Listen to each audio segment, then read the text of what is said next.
you take a hand and go. And you want to go, yeah. Do you want to go right now? Yeah. Don't you trip a baby, just let it flow. Joyride, joyride.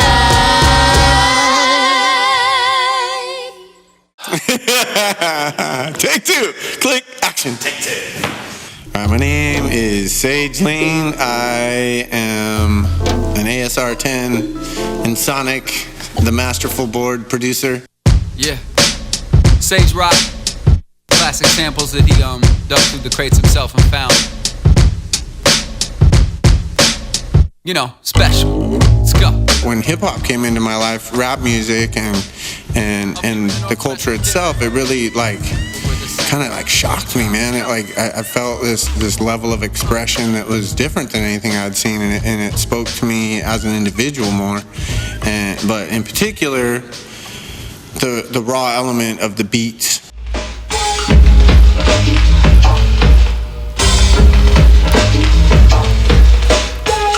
My mom was a belly dancer. I grew up with a lot of Middle Eastern hand drums and played them myself even.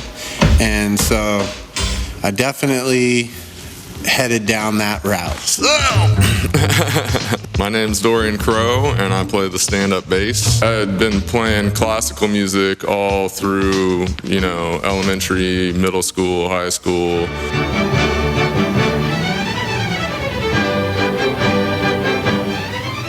My senior year in high school, got into the jazz bands, and that really opened up a whole new avenue for me stylistically. I decided I wanted to pursue that further, and so I got my degree in jazz performance at the U of O.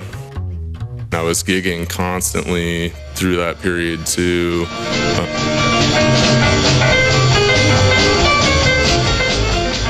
Just doing pickup jazz shows, and had a small hip-hop rock band, Natural Progression. Kneeling bow for the king, walking a line and be proud of the team. The chance of escaping is low, you'll get more used to the colorless walls. Smile and move on with the rest, ignore what lies beyond the bars, cause they here to protect us. The first hip-hop group that I ended up playing with was Organic Assault Weapons, and that was kind of a spin-off project of Organics, which Sage was part of. I'd say the first group I worked with and actually did things and got out there, did shows, was a group called the Organics. Panic cause I depress manically, flow like a manatee does in the ocean, excreting potions immensely portioned, solar racing until decaying upburnt carcass decomposes.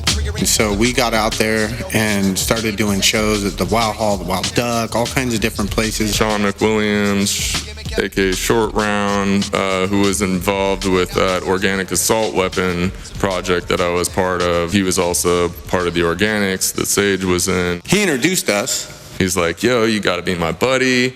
He's just killer beats, dope gung fu, you guys gotta meet. Dorian heard some of my beats and was down. He's like, oh, I think this would be cool. And it was just that instant headbanger, nose curler, just vibe, and I was like, oh shit, we gotta get together and see if we can get a collab going on. I was living way out in Lorraine in this little single wide trailer. There's agates and petrified wood and crazy yew-wood sculptures and mahjong and punching bags out there, and it's just this total little shaman den. So Dorian comes over, and his bass doesn't even fit in the fucking room. We had to take the door off to even get it in.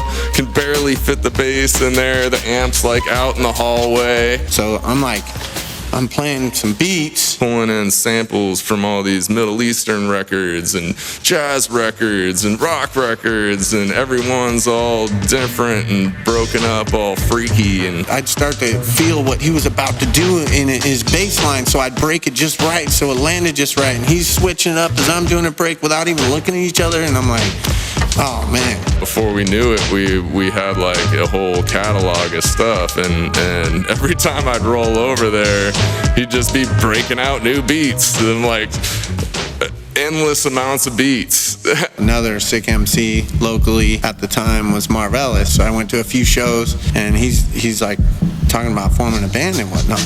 And I really like what he was saying and his lyrics and him as a person. So I'm like, oh, here's some beats, you know? And, you know, he hits me up the next day, like literally the next day. It wasn't even 24 full hours. And I'm like, what's up, Marv? You know, and he's like, it's done.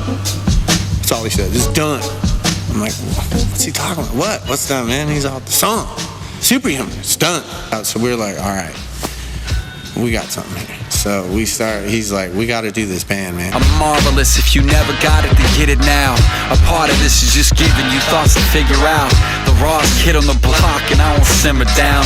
I came to represent those who live in little towns. They call it superhuman. And of course he has DJ Deviate, had worked with him for like 10 years or something or longer at the time already, so I knew that. And then he's like, yo, I want this sax player, Matt Calkins.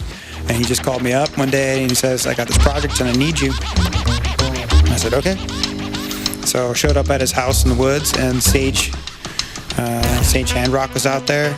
I'd never met him. Never met anyone like him. Super interesting cat. And I didn't know what the ASR-10 was and its importance to hip-hop until I met him. I was like, oh shit, he's got Matt, all right, cool. Because I knew how talented he was. I was all worried, like at the time, like all of the live hip hop band kind of stuff, or where there's an instrument involved, it just became like this repetitious thing. Every song sounded the same. It just kind of, to me, was boring. Sage, I guess, was a little hesitant at first to hire a horn player, but then he met me and I brought in my effects pedals, and I think I did a good job of, like, you know, letting him know I'm cool, man. He has this whole pedal board he uses, so he's able to change his sound completely to anything. He can sound like a synth or whatever, and it was just, I was like, oh my God. We started freestyling things, laying out some track ideas. We just started jamming out at Marv's house, the 5 of us. It just built just extremely fast, man. I can't believe how fast we went from just jamming out a couple ideas in the woods to rocking shows to getting a weekly show. And before you know it, we like did all these shows and got this 67 Greyhound bus that was converted, you know, and we called it the Millennium Falcon because it looked literally like the Millennium Falcon, gray and white and all just hammered looking. And we drove that thing up and down the West Coast, or I drove it actually, which was crazy. I learned how to drive on our first tour. Half our set would be improvised material, and the other, you know, half of the set would be songs that we were still kind of like building and devising new sections. And during that tour is when we developed the whole album. We basically were hitting shows all the way down to LA or San Diego and all the way back, just one after another. It was an amazing time, but we developed all our songs at these shows and people were digging it. They were just like, whoa, everywhere we went. So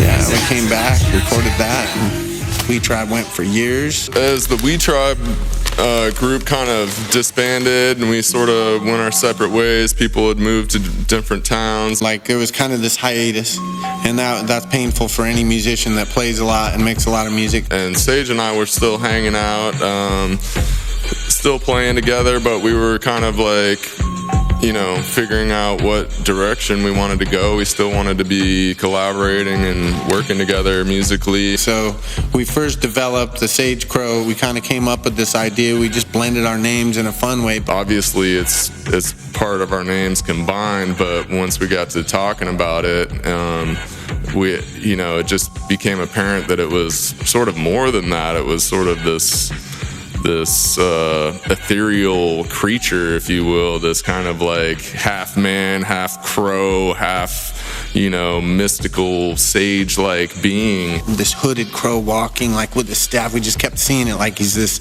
sage, this wise dude walking, but he's a crow, like the sage crow. So that was like our whole thing. We were kind of digging back through the old archives of everything, all these ideas that we had come up with from several years before when we had first met, that sort of just all got set on the back burner once we started doing We Tribe, and there was just so many banging ideas that we had. And so we're like, well, we just can't mothball these things. Like, we gotta like bring some of this to the light of day, you know, share this with people. We decided to go ahead and just put out our own album. No rappers, no anything, just music, just the SageCrow.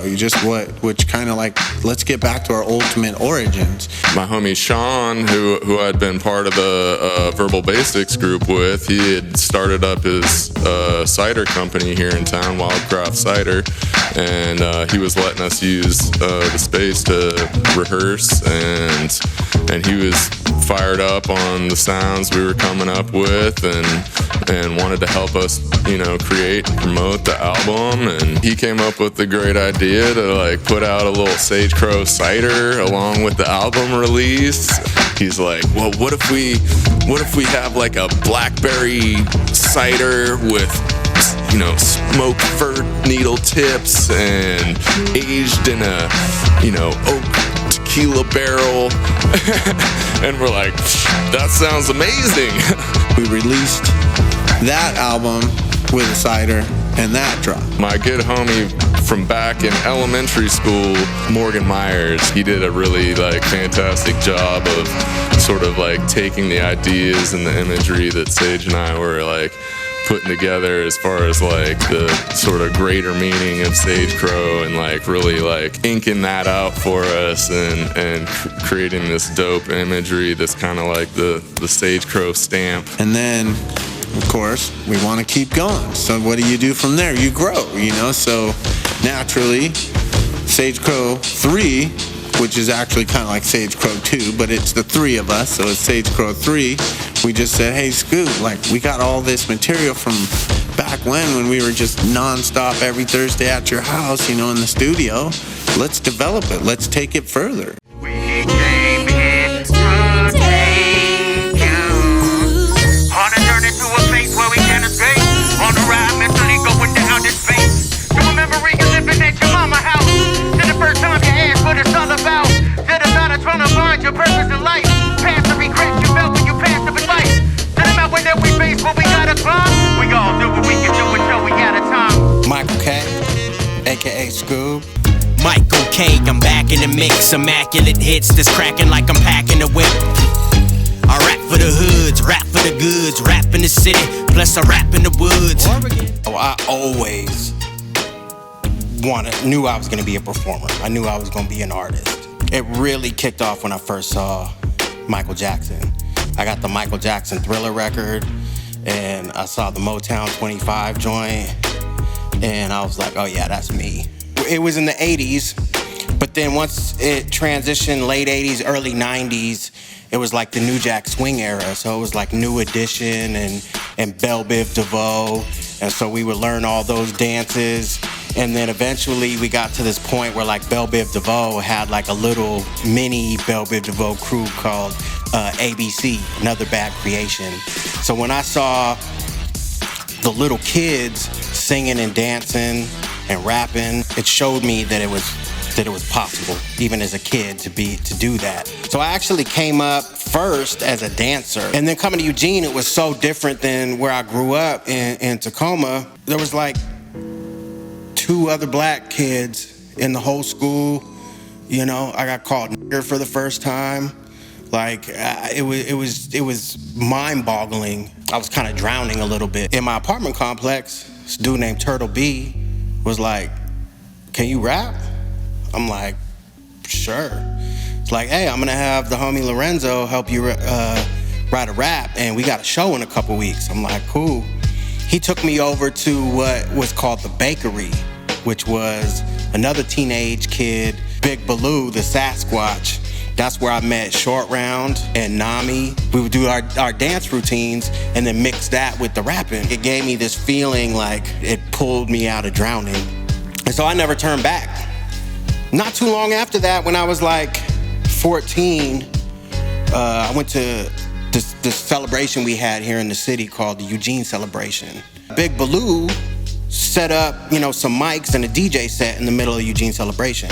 And this cat named Player D got up on the mic and was freestyling. And the way he was freestyling, it was like, just like that we used to call them clickers, right? In Black Mob, we call those clickers.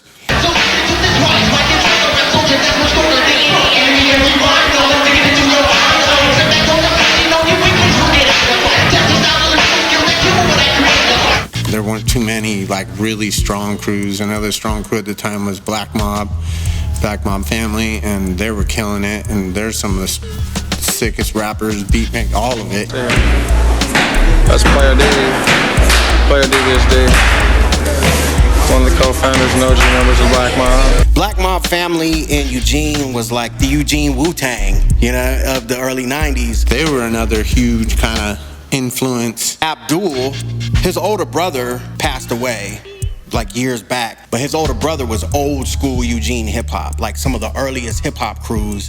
His older brother was in there. His older brother was in the crew with this cat called PSL. So I rolled with Abdul Mazulu to PSL's, and PSL had an ASR 10, and he was DJ and he made beats, and so I get to go record my little tapes over there. Like my beginnings of making beats itself, DJ PSL, he helped me learn the whole Ensoniq system, the Ensoniq ASR 10, and so I credit a lot to him. So he's the one that took me up to KLCC, and Player D was up there, and because PSL was like the DJ and one of the beat makers for Black Mob. Let's screen up on PSL. He's the man behind the madness right there. He's the producer, director, and founder pretty much of our funk. So I start freestyling Player D or whatever, and he just lights up. He took me and introduced me to T-Double. It's not free. You be just like by these. Swing my fist to fury, eyes get blurry in a hurry, and then you scurry and run fast. Worry that a gun blast. Best like in a hurry, but it was flurry that was standing on your ass. Bad with a right left jab, right house kick to your lip, and then went to your ass. Then went real quick, so don't trip. Kiri Case. Freestyles like I was a martial artist, the hardest case. I got to kick it from your heart and take it away out of your body, cardiopulmonary resuscitation. Frisco Cole. MCs on MCs, we're not full sweet like incisions, like your backward, rabular, tight incisions. I'll zip up your back and then I'll crack your neck and then I'll rip out the blood from your chest. What's next? It's them school, yes, you know my nigga back in yellow bus. It's a must that my whole crew will come through. Eclipse, the head knocker. Turtle, created by masters of the dojo. Bubble like Bojo, techniques underestimated by none. Eclipse, the only one that comes in front. Shab One. MC Shab is the one that's still rockin' flowing. You don't know, I'm OTPORTLAND. My student grabs MC, T-double, fuck with me, to the end, dipping down. We about to make it, so all you bitches, all your fake private MCs, learn the lesson that the niggas step up and see. You cannot ever hang with the BMF crew. When I was with Big Baloo and them, Turtle named me Oreo X, so I was known as Oreo X. And then when I got with Black Mob, I became Scooby. That's Scooby-Doo. Scooby. Fade. I met Scoob way back in the early days in the hip hop when I was doing organics. Really is probably about the time when I actually heard and started seeing Scoob, and you kind of heard his name around because he was special for sure back then. Like he was a teenager at the time when I met him, and he had a fast, flawless style and can freestyle his ass off.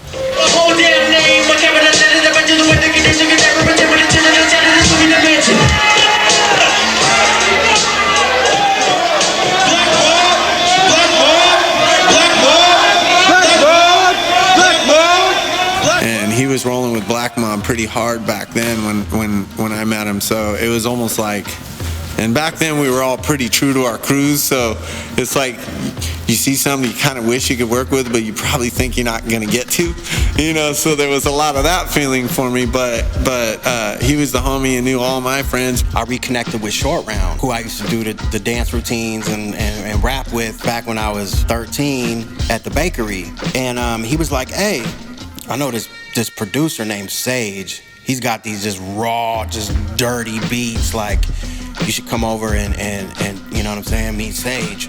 So we got to know each other more and started working with each other, and really worked with each other after I was done with Organics, and we did the Dirtbag Foundation stuff together. We did a bunch of songs. We did like Runaway Train of Thought, Mellow Moods in the Dirt, Secret Recipe, which later we did like a little video on 8mm film.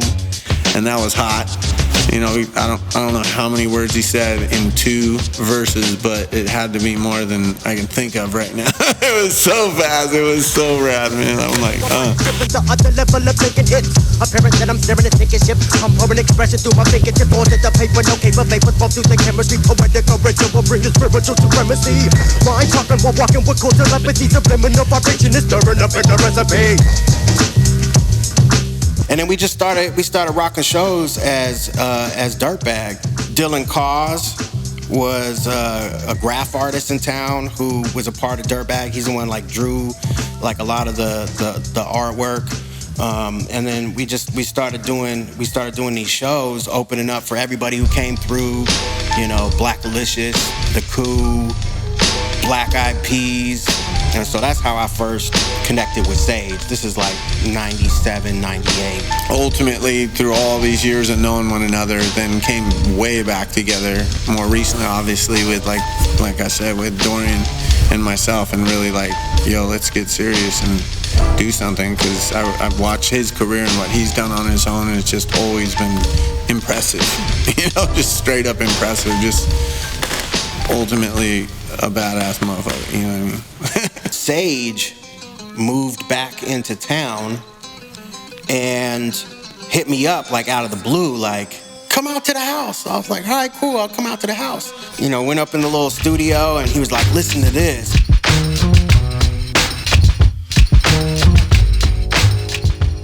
Sage had showed Scoob some of the stuff that we were working on, and he's like, yo man, Scoob's vibing on this. He wants to get some new projects going on. We got to get this over to his studio. So yeah, as soon as Sage mentioned that was like a no-brainer. Sage dropped the beats, brought the ASR-10 into the studio. Dorian brought in the bass, and you know, I had my little keyboard set up, but I'd been playing with these little just like effects and loops and stuff like that. And so we just hit record and we would just jam song after song. Scoob starts rapping and singing over the beats, and we're like, oh, well, that's a song. And like, next one, freestyling it out. We're like, damn, that's another sick song. That's a song right there.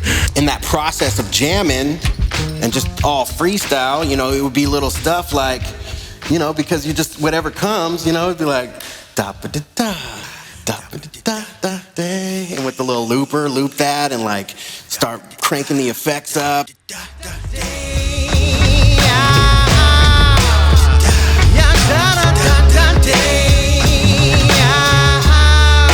Kind of that same period or shortly thereafter that we started working with Scoob, Sage had been checking out some Marv Ellis shows, and they had been kicking it, and he had shared some beats with Marv Ellis. And so him and Dorian ended up linking up with Marv Ellis and starting We Tribe. So we were still kind of doing stuff, but like, you know, they were like touring and like doing music videos. Just the name itself, We Tribe, like we are all one. We're one human race, and any separation of in any way is just silly, you know? So like that's kind of like a concept that we're trying to run with and feel, because we do feel it.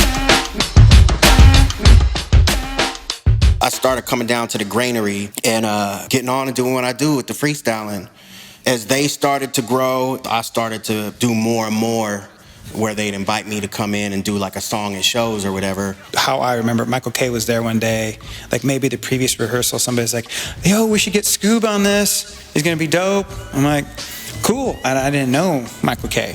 I think the first thing was I did a cameo on the Boys in the Woods video, where I did the like flying eagle, like smashing the lawnmower. You know, and of course, because like Boys in the Woods, it's like Sage was out and Lorraine in the woods, Marv was out Fox Hollow, so it was like this whole, kind of anthem. Once we started like touring and doing more shows, like I actually did a cameo on Boys in the Woods. So when they did the album, I wasn't on Boys in the Woods. I wasn't on the album at all. But once we started performing, then it was like, that was one of my We Tribe songs was Boys in the Woods. We got the flag and poster in every sound, rocking it every line, rocking it every time. What? Right behind, getting closer to the sky, feeling a little bit high, we take a look deeper side. But then I came later to find out that he had been rocking Eugene forever and was a radio DJ and all these things, and it made complete sense, the way he came into it. And I always felt that some of the more exciting parts of our performances were when him and Marv would go back and forth. Don't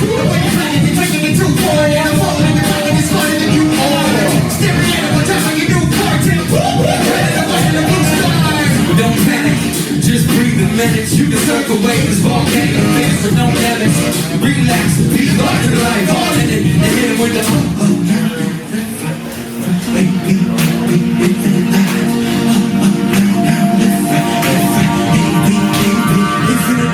Scoob was always around during that time, and we had already kind of developed a bunch of songs prior to We Tribe, and then he joined into We Tribe completely, and we went on a whole tour, which was a great tour because we filmed this whole tour with the idea of making it into a video as well, and that became Life is Like a Video Game. I don't know.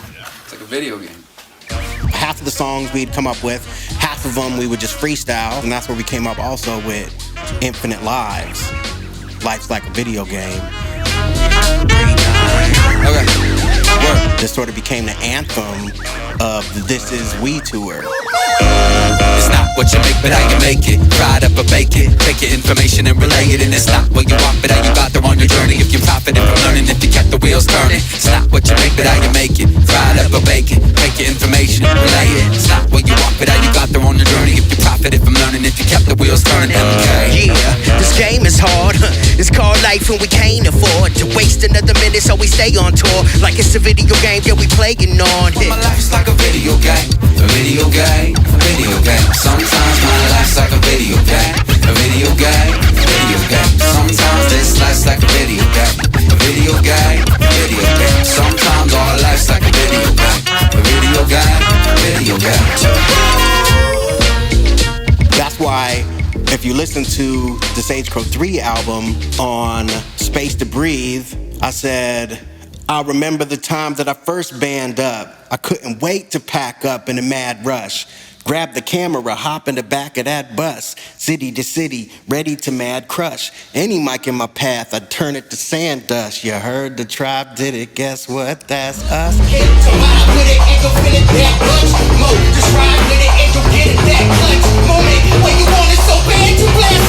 So yeah, I went on several tours with We Tribe, but as life would have it, people start living different lives or whatever. Sage and Dorian were working on this instrumental album. So as we're getting our album all wrapped up, all the finishing touches on it, and we're looking at doing this album release show, and we've already got all this material with him too, so we can bring in, start dusting off some of that, bring in that material, and have him just make that a little bit more accessible for people to understand.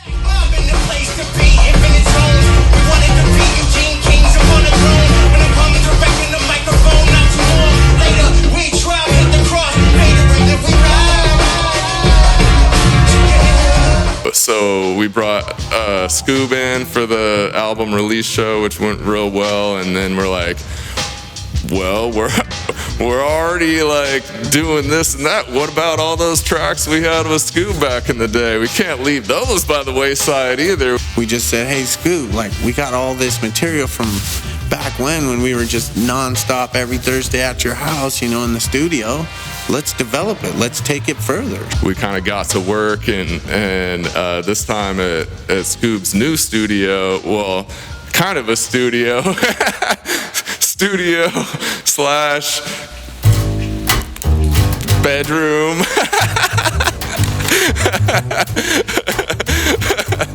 but started tracking it out, and we're like, oh, this shit's hot. We just tried to get the cleanest takes of everything that we could there at Michael's, and then took that up to Billy Barnett's studio, Gung Ho Studios, which is one of my favorite studios in town. Billy's just the man, like total wizard, all the analog gear, and he just knows it like the back of his hand. And like Sage has some like trippy little like, you know, horn sample or piano sample or something, and we'll run that through the reel-to-reel tape and then warp it out, or we'll send this through the Leslie speaker, and it just brought everything to life. And that was kind of the birth of the SageCrow 3 album. We didn't really know what to call it at the time. You know, they were SageCrow. We were bouncing different name ideas or whatever, and it was like, you know, the concept of SageCrow is like bigger than just y'all. You know, it's the archetypal figure that's expansive and evolves. So we'll be SageCrow 3. So SageCrow 3 really was the birth of expanding out, that SageCrow isn't just us, you know, it's way beyond us, you know, and it's almost kind of back to that We Tribe idea, that our idea with SageCrow was to develop a sound with people, whether it be musicians, singers, rappers, whatever. That was like a dream, you know, and it's just coming true more and more. So SageCrow 3 is definitely like the true birth of that idea.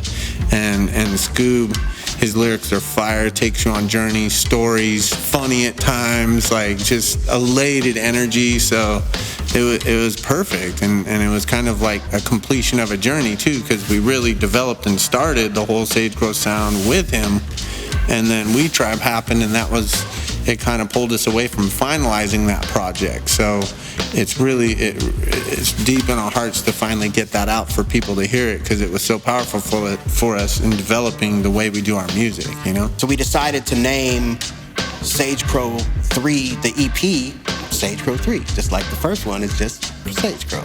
And like the one that we about to drop on you right now is The Flock, right? And so it's like the name of the record is also sort of the name of the form that SageCrow is taking. We gonna bring it to you. You will love the taste. Love the taste. Love the taste. Love the taste.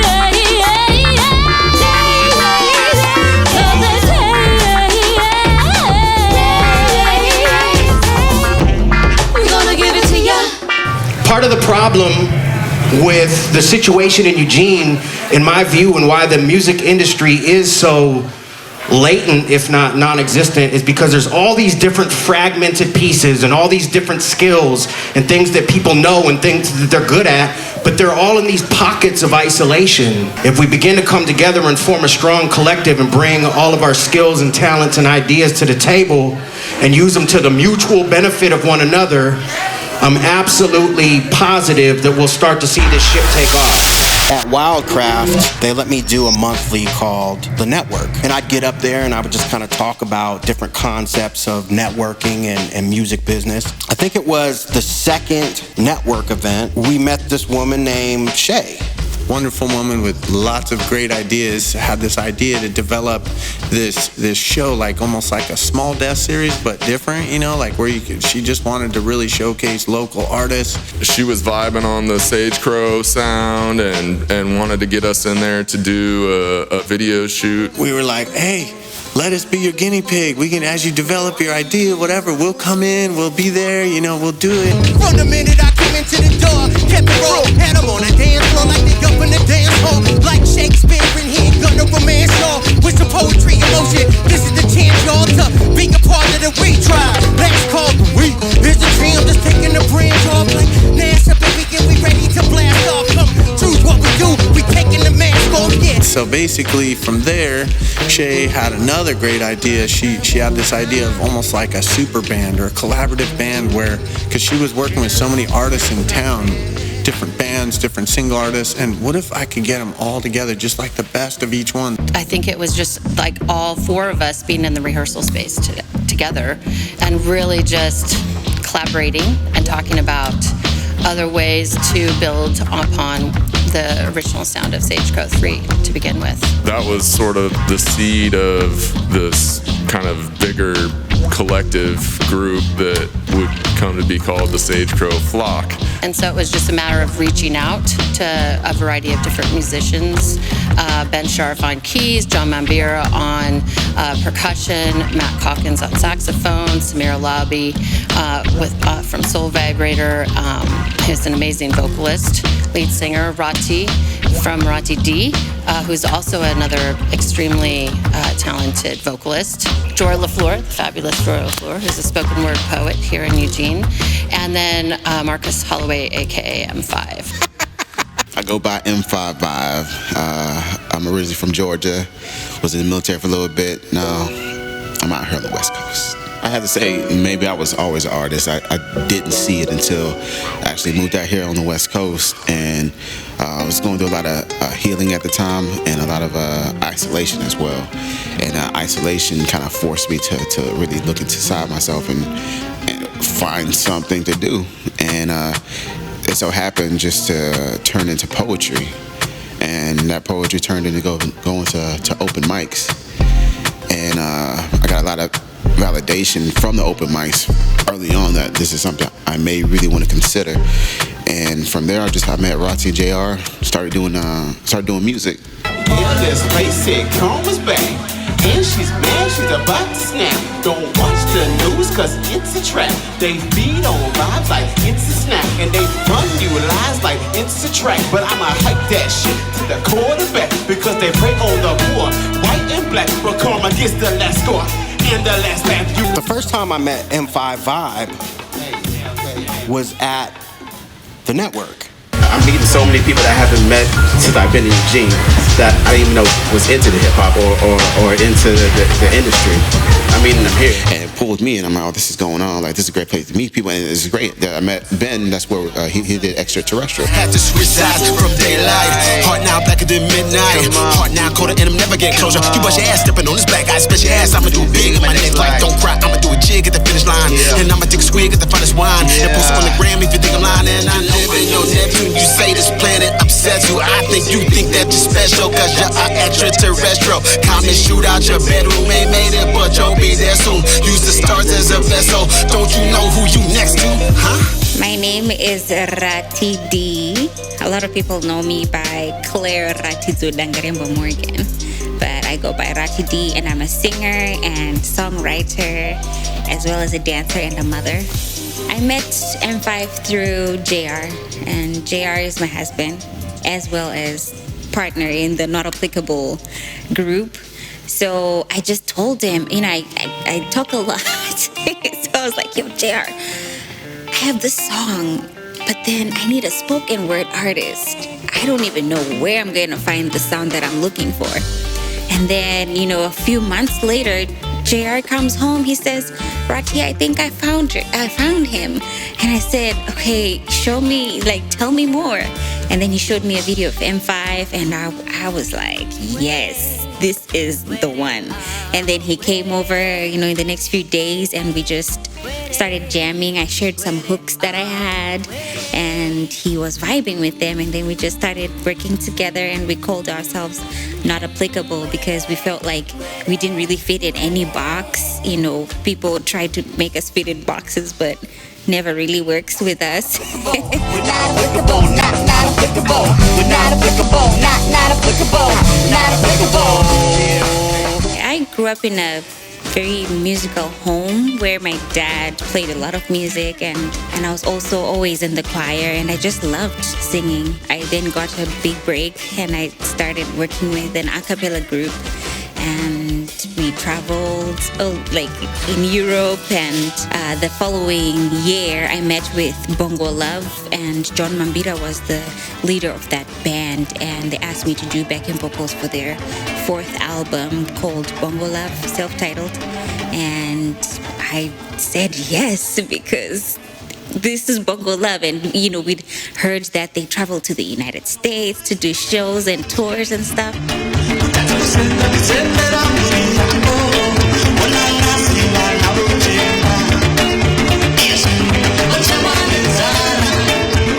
A used to play with local bands in Zimbabwe as a percussionist, and like beat jazz bands or Afro pop bands. I used to be a session artist then. So yeah, until Bongo Love, that's when I just kind of like stopped being a session artist and focused on my own band, and that got me traveling a while. It was during the time I needed a backing vocalist for my new album, my 4th album, and my brother advised me to go and listen to Rati's performance one day, and as soon as I just like watched her perform, I was stunned. I was like really impressed.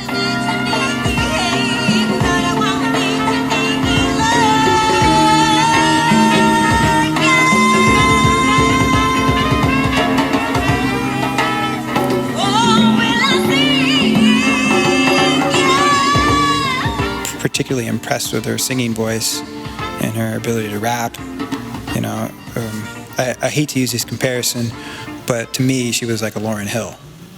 Maybe that's a wonderful comparison. I just don't want to be cliche, but that's how I felt about her. Michael, Sage, and Dorian played with Marvelous and Weed Tribe for a really long time, so they're original Weed Tribe founders and members, and that has like a really strong hip-hop base to it. But from what I could hear inside the rehearsal space, there was a real diversity of, I could hear other genres blending really well. And so the first people that I actually contemplated was John and Rati, who are from Bulawayo, Zimbabwe, and they're very, very experienced, highly talented Zimbabwean musicians that are here in Eugene, Oregon. And then I learned that she's related, and I don't remember how, to Thomas Mapfumo. And she's from Zimbabwe. And of course, I got to play with Thomas Mapfumo and do some touring. And in that time, I never made it to Zimbabwe, but I became pretty acquainted with some of the Zimbabwe culture, especially musically speaking. Obviously, Thomas Mapfumo is a legend in that country. He's like the Bob Marley of Zimbabwe. And Thomas is my uncle. So knowing that Matt played with Thomas Mapfumo, who's considered a guru, a music guru in Zimbabwe, that means Thomas saw something in Matt, and I see it too, when we perform together. My first experience with Rati was when 11 Eyes grabbed Not Applicable. And I was there to do some backing vocals and also do some of my own originals. So 11 Eyes took some of her material and started to create the tracks for that. I played in a band called Nautical Sauce Posse that shared some of the same musicians from the previous band, but it was more like taking Mr. Bungle and Frank Zappa and the Red Hot Chili Peppers and squishing all of that together. And then my friend Tim McLaughlin was in Nautical Sauce Posse, and then we all formed 11 Eyes together out of Tim's senior recital, which was like jazz and funk and fusion and hip-hop and a lot of like the big mashup of sound that we like to do, but a little bit more focused and more of a fusion aspect.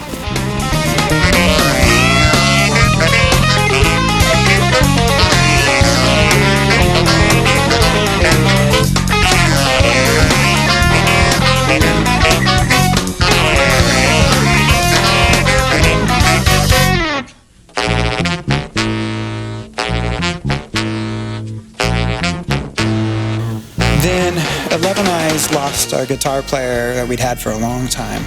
And we auditioned a bunch of different guitar players, but nobody made sense. And I was like, let's try Ben out. So then Ben joined 11 Eyes. My name's Ben Scharf. I play the keyboard, guitar, sing, write songs. In college, I had a good buddy who was a bass player. I started playing in a band called Disco Organica. Can't remember where in the timeline of college that was, but and then 11 Eyes was the next thing, and I played with them for years.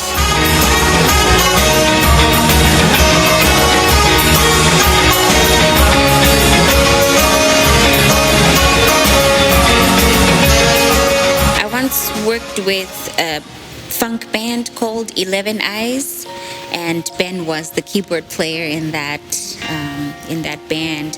And yeah, the guy's got mad skills on keys. So Ben and I had first started playing at the U of O, and we played in a couple small combos there, and I'd always vibed on his playing. He just had a real tasteful, soulful style. And then we'd work together again years later, well, we had done the 11 Eyes thing together.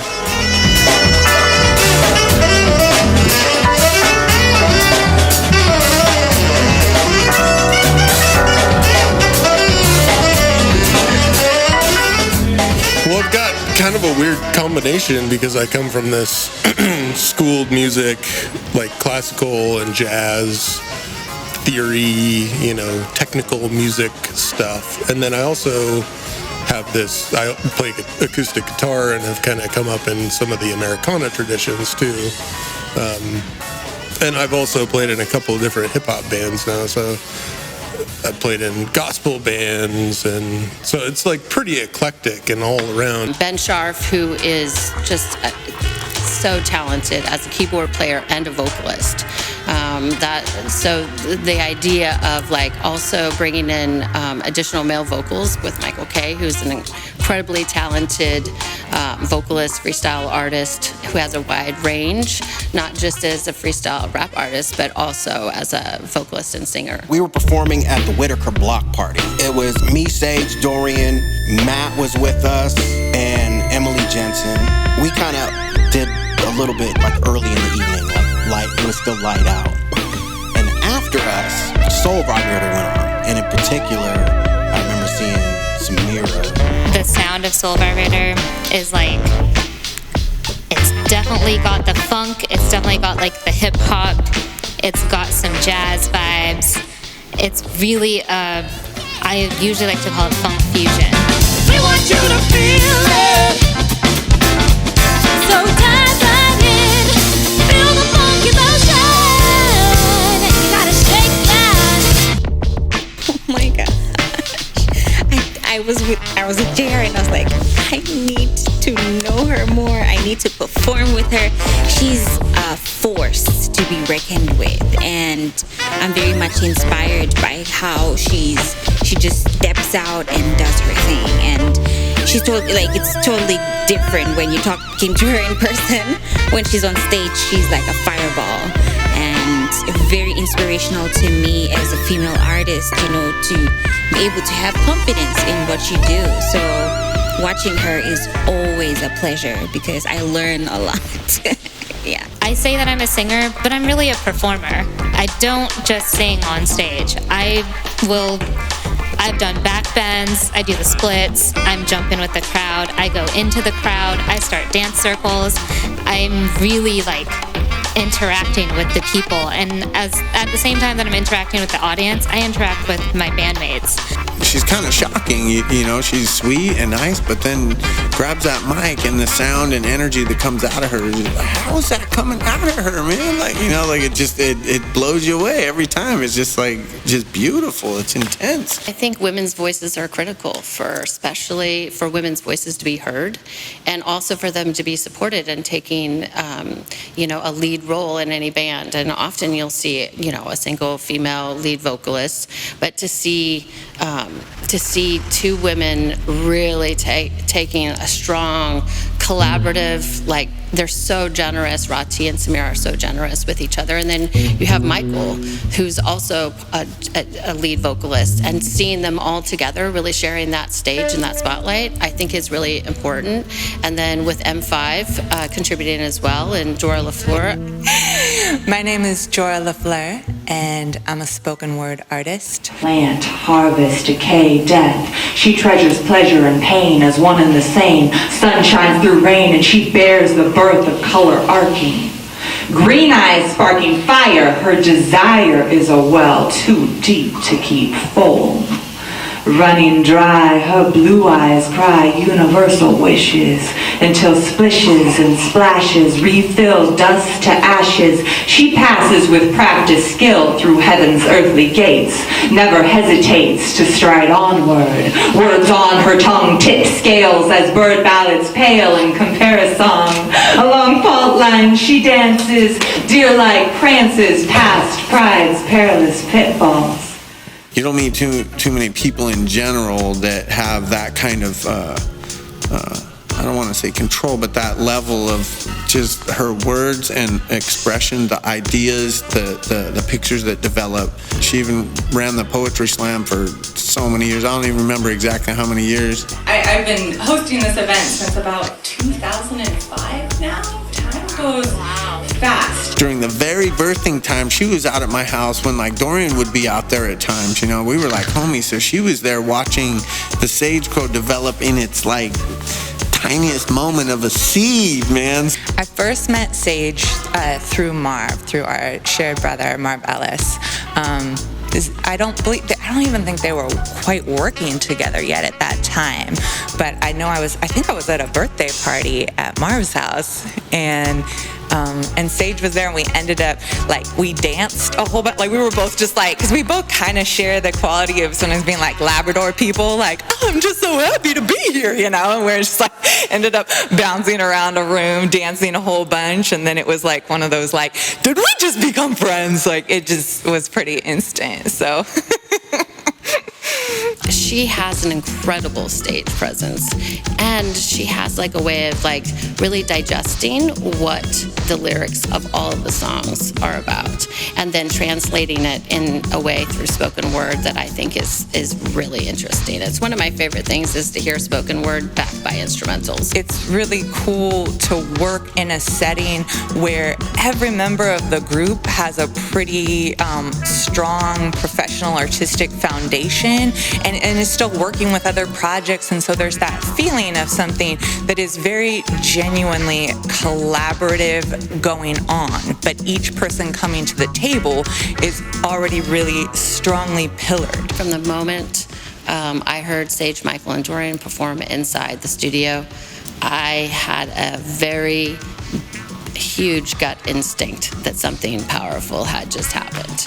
And when other band members started joining to create SageCrow The Flock. So you had, you know, multiple rappers, multiple singers, you had keyboard, you had, which also played guitars, you have bass, you have like horns, like it just, and hand drums, and it just was like, whoa, we have a huge sound here. But it was amazing, the ideas, the power that was there, the message that kept coming through. There was no pressure for it to be anything other than a group of really insanely talented musicians coming together and seeing if any connection and magic would happen. It was one of just those magical things that I feel like is rare, where you can get that many people with that level of talent, with that level of history, doing it for so long, so experienced, to come together, and then also to have that natural chemistry. Like, we all make each other better. We all make each other step out. We all inspire each other. And as soon as they started playing, it was like every hair on my head started standing up. Like, I got goosebumps, and it was immediately apparent that something magical was happening.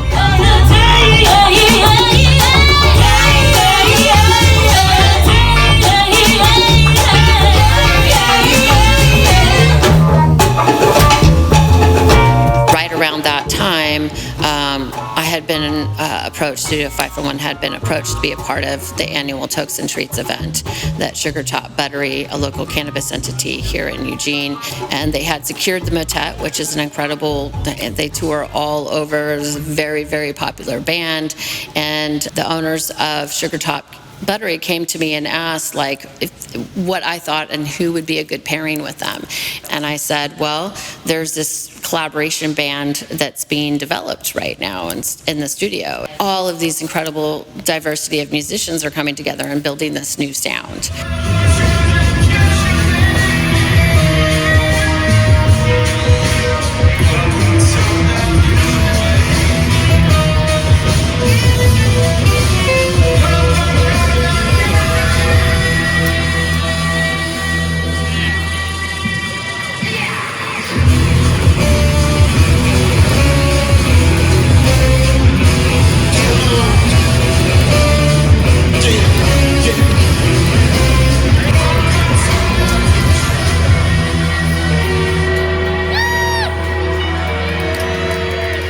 Was at the McDonald Theater, and we were opening up for the Motet, and it was sold out. They got booked at the show. It was a new collaborative project, So people were like, didn't have any reference for what their sound was gonna be. But they knew the bands that the musicians had been coming from because they're very popular bands. Everybody loved them at that show. Like, I was in the crowd watching it go down, and people were blown away by their music and their stage performance and just their vibe and their connection and their energy on stage together. It was really, really super powerful.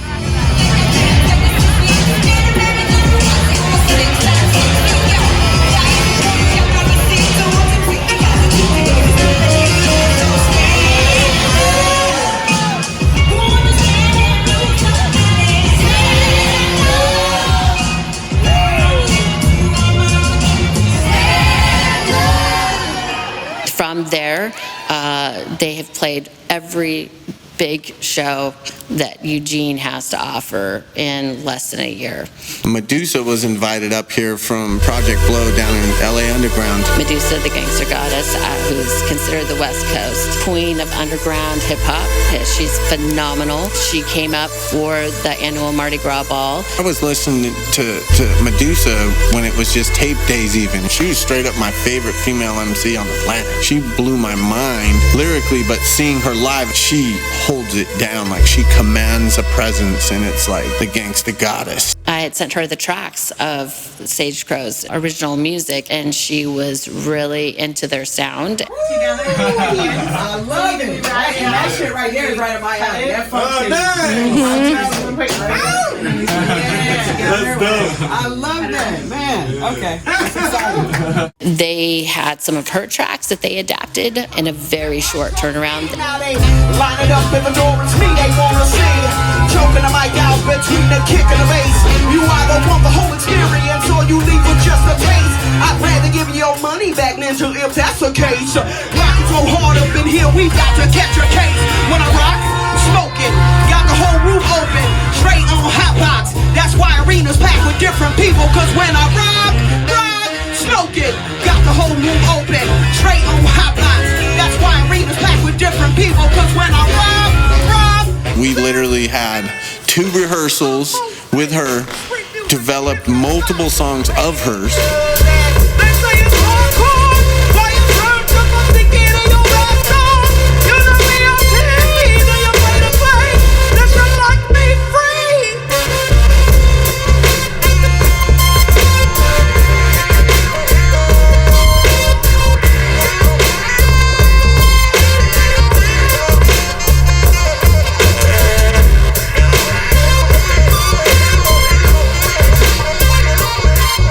Was like our whole set as the Flock mixed in with Medusa's set, all interchanging.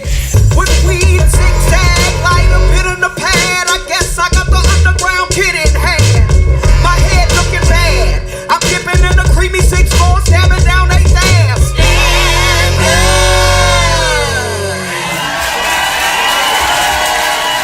It was a night that no one that saw that show will ever forget. Everybody went wild over the combination of Medusa being on stage. It was something all the world.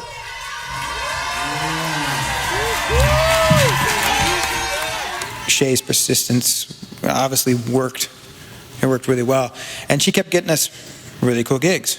After the first one, or maybe the second one, we started to like consolidate the group a little bit, and it became a much more tighter, cohesive sound. Things were, whittled down a little bit, and all the hottest elements were condensed into the SageCrow Flock. Everything was looking up. Like, it was an upward trajectory. Like, we got booked for 2 stages at the Country Fair, which is one of the largest music festivals on the West Coast. That was at the end of February. By March, the world shut down. We had entered the COVID era. I feel like Michael Kay was the instigator and wanted to record the album because he felt I think everybody felt this, but Michael Kay specifically felt that we had like a body of work that had to be recorded because it had value. After we got out of the phase 1 and phase 2 and things started to normalize a little bit, we still didn't have the shows and everything, but I don't want this thing to fizzle out and the momentum to stop. So it was like, we gotta record these songs. And we could do it on the cheap. We could just set up, bring in all the gear we needed, hire an engineer for the day. We hired Marcus Johnson, who's an engineer that has done a lot of stuff with us, from live and live sound stuff to recording rehearsals to helping with the video series. So what at first seemed, oh yeah, let's record an album. It's like, okay, well, we can't really meet, and there's all this social distancing, and how are we gonna do this? Really quickly, without me even blinking, became like, nope, we're doing it on this date, and I want to get it done before this time, so everybody needs to show up at this time, and here are the cuts we're gonna do, and it would just suddenly happen. I work out of a studio downtown Eugene, Artistic Outlet Media, with Ife, video dope dealer. The actual studio is pretty small, but the building itself is huge. Basically in 2 sessions, if you will, the musicians, we all were in different rooms. Like the sax was in the office, the percussion was in one room, the singers were doing scratch vocals in one room, like bass, keys, guitar, beats were in another room. What we have and what we do is really live, and it has that feeling, and we wanted to capture that. So when we recorded, we wanted everybody together, everybody doing it, not in layers or in pieces. And I ended up in like a small office, completely removed from everybody else. So when a track would end, I'd be like, was that good? Hello? Anybody know what's going on? Some people were in far rooms and you couldn't see them. Maybe in between in your headphones you'd hear them say something funny, like in between a recording, like, oh, there's Matt, or there's John, or, like. Control our essence. All right, come on, guys. Come on. Good? No. Oh, I can't see him, dude. So I don't know what's going on. I'll tell all of you. One of my ears. I got another good one. Yeah, no, me too. Only my right ear is out. Can we play? Do we have, what's going on? Matt.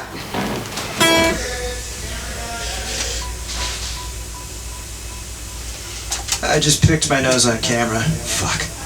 We wanted it to sound polished and produced, but because we had been performing the songs at all these big shows and rehearsing them so much, we had them down really well. So we knew it was like, let's record like 3 or 4 takes, and whatever the best take is, that's the instrumental track. You ready out there? Ready, rolling. All right, quiet on the set. 1, 2. Rap Picasso, paint a picture with my words as I'm blowing herb out the nostril. Amped up, but I'm not hostile. Flipping samples like Costco, urban gospel, Michael Paso. Rock and rock flows ever since I was a snot nose. Little shorty with the 40 cam, spot him on the block, yo. I'd rock shows trying to clock dough. I never stop, so I'm hot like I drop bow. Gallons of gas on a lit match, 5 blowing up in your face, going to get that. Nothing but heat, burn up a beat when I spit that. My rhythm is intact, I smother it in facts, and venomous syntax. We came here to take you on a journey to a place where we can't escape. On a ride, mentally going to outer space. To a memory you're living at your mama house. To the first time you asked what it's all about. To the thought of trying to find your purpose in life. Past the regrets you felt when you passed the advice. To the mountain that we face, but we gotta climb. We all do what we can do until we got a time. We did our scratch vocals, and then I came back in and I recorded all the other vocalists in one day. And then the next day, I did a 9-hour session where I recorded all of my vocals. And it was like, I was in the booth. It must have been 105, 110 in that thing. I had a bucket of ice outside of the booth, where in between takes, I would go and just stick my head in the bucket. All of that, I feel like, is encapsulated like in that record. Like, I really feel like it's the soundtrack for 2020. About, I think, a month passed, and then we finally got together to do a listen to it. And it was fire. It's fire. It's fucking fire. It's been a minute since we've opened up. Sometimes we need to remind ourselves we need hope and such. Facing stress can feel like you stuck in a cobra clutch. Confided in one another could be the golden touch. All this time, something held you back. And it was only a dream. I wasn't living. Pulling elements from different genres, and I mean, it's still rooted in that sort of SageCrow sound, but it's expanded so much. This is a modern sound, hip hop that makes you move, but also makes you think about the times that we're in right now. We definitely have tracks where, you know, they definitely encourage you to be introspective and to think a little bit about the political system and how it's very unjust. And I think that's what we need to hear from musicians right now.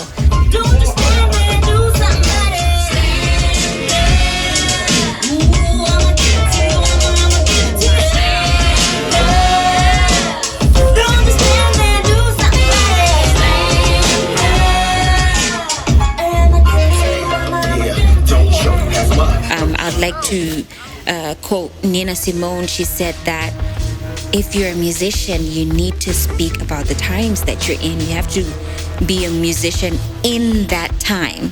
And this is what SageCrow is giving people right now, like a message that is needed right now. Maybe it's black and blue. All the bullshit we've been through. Let it rise at 92. Friday King and sparked a movement. I don't care, but the conclusion. How's that for loose? It's time for revolution.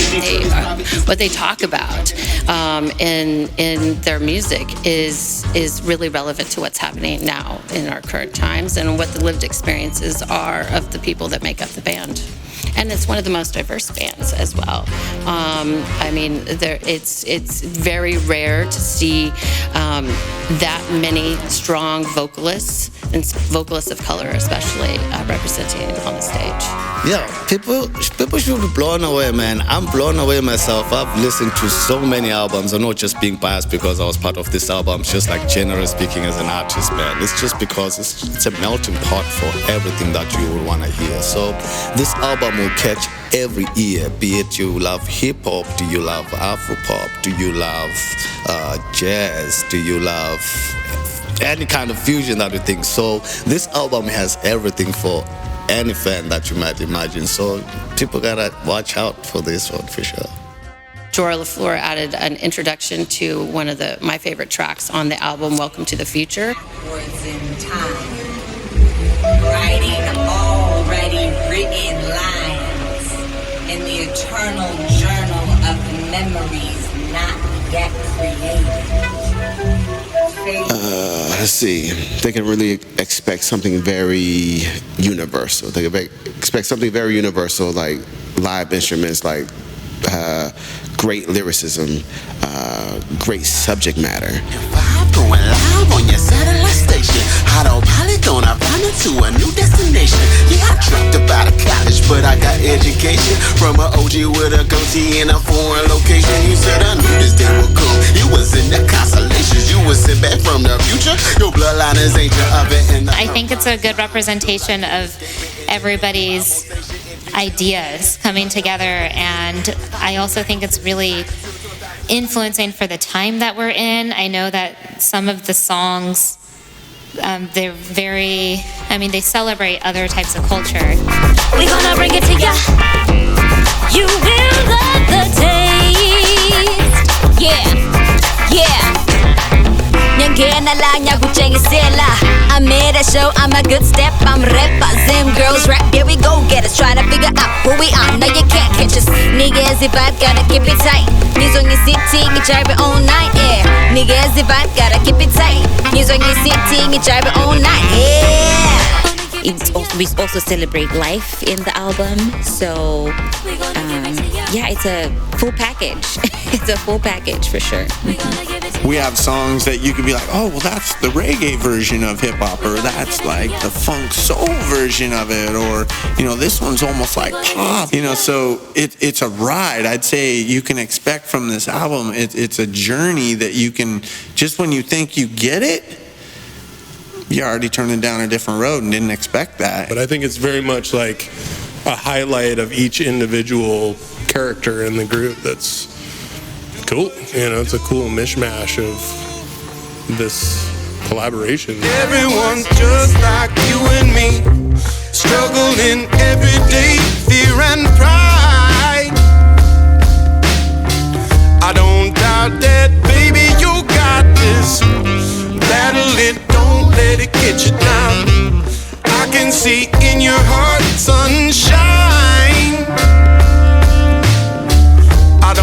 got that, baby, you got this. These different elements from, you know, people from diverse musical backgrounds and diverse upbringings and from all these different places and elements and just blending seamlessly into this beautiful kind of expansive sound. I just feel like the diversity, the content, the substance, and the musicality of it is something that we really need in music right now.